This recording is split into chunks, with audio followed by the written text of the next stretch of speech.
Assalamualaikum warahmatullahi wabarakatuh. My name is Nur Atli Rizwan Shah bin Muhammad Ali.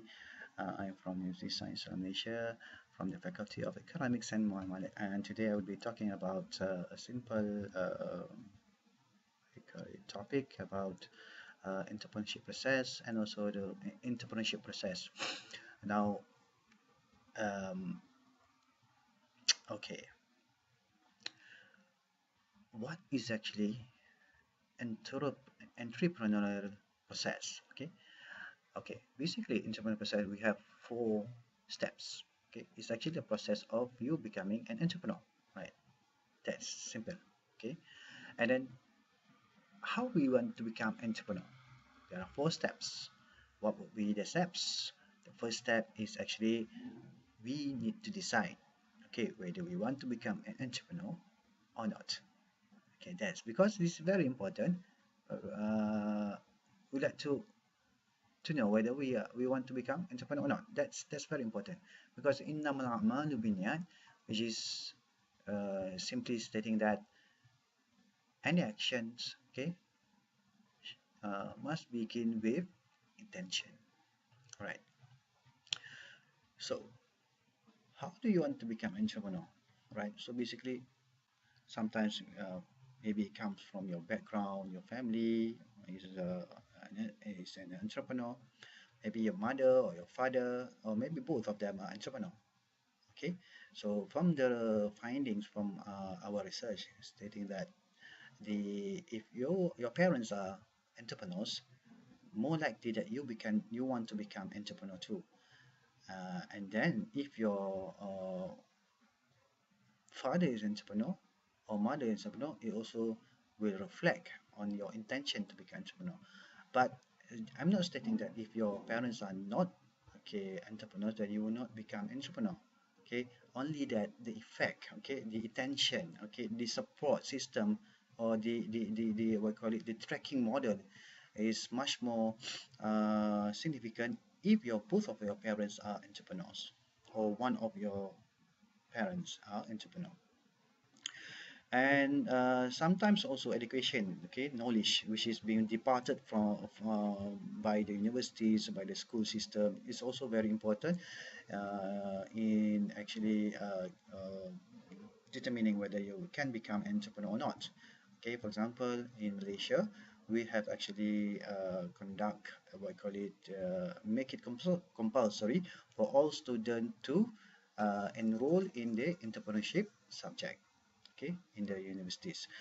And also, what I believe, which is very important, is the mindsetting and also the attitudes.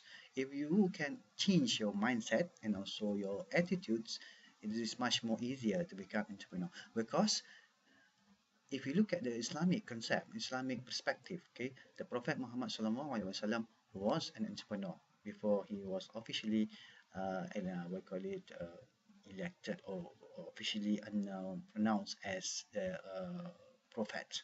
Now, so it's actually a sunnah. It's a sunnah. So basically, if it's sunnah, it's actually being encouraged. Okay, for Muslim to actually follow, right? To follow and business or businessman or businesswoman has a high level of ranking. Okay, uh, but must be honest, all right? High level of ranking in the society. And secondly, that is actually when you look at the why you have to decide become entrepreneur. That is the first step. Okay, you need to have the we call it determination that you want to become an entrepreneur.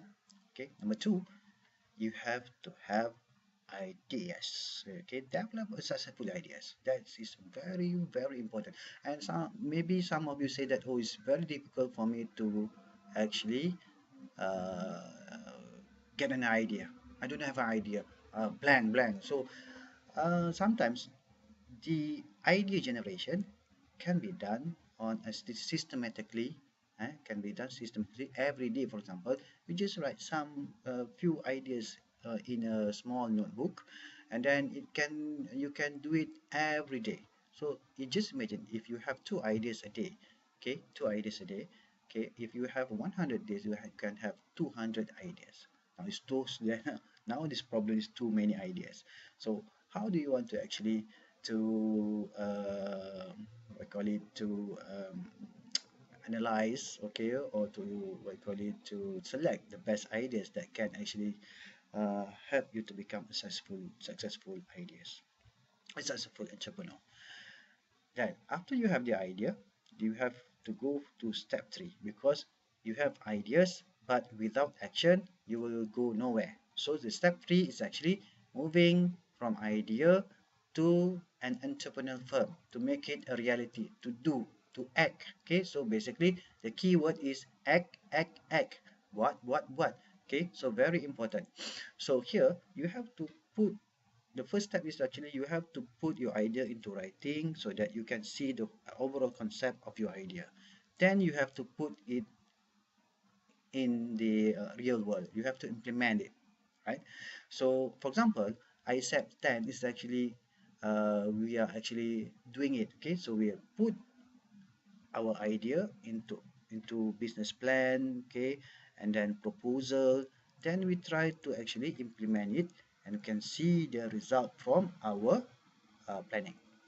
And then number four, after we have actually have what I call it a business, right, or an event, or whatever, we have to manage, okay, the business, and we have to grow the business to become bigger and bigger, so that we can actually benefit and the society can benefit. So there are four steps here. Okay, first is you decide to become entrepreneur. Number two is to develop an idea or many ideas. Number three is to transform the idea to reality and to become a business. And number four is to manage and also to grow the business that you have started up just now. So with that, um, simple we call it talk about the entrepreneur process. We have actually come out to the end of this we call it video. So four steps, okay, for you to become entrepreneur. Okay, the first one, firstly you must have the intention, okay, the niat, okay, innama na'malu binniyat. And then number two, you must have the ideas. Number three, you must transform the ideas to reality. And number four, you have to manage and also to grow your business. And I pray that you will be successful. You will become a successful entrepreneur one day, inshallah. With that, if you have any question, please leave some comments in the comments section. And also see you next time. Assalamualaikum warahmatullahi wabarakatuh and salam sejahtera.